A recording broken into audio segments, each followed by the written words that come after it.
আজকে আমি এই নমস্কার সম্বন্ধে একটা কথা আপনাদের জানাচ্ছি।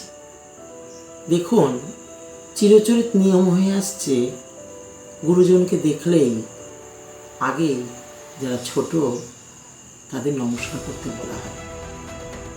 তবে একটা কথা আমি অনেক চিন্তা করে ভেবে বলছি আপনাদের, আমি যে নমস্কার করব, আমাকে জানতে হবে যে ব্যক্তিকে আমি নমস্কার করব সেই নমস্কারের পরিবর্তে তিনি যে আমাকে আশীর্বাদ করবেন সেই যোগ্যতা ওনার আছে কিনা।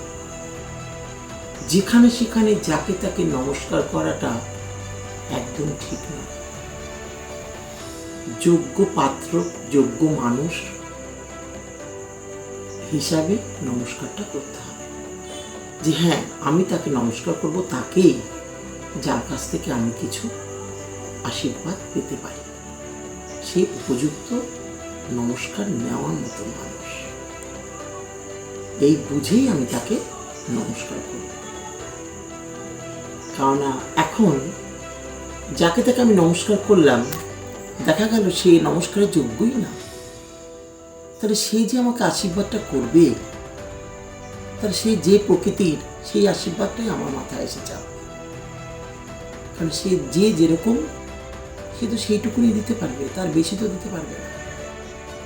তাই বলছি, নমস্কার পায়ে হাত দিয়ে সবার জন্য।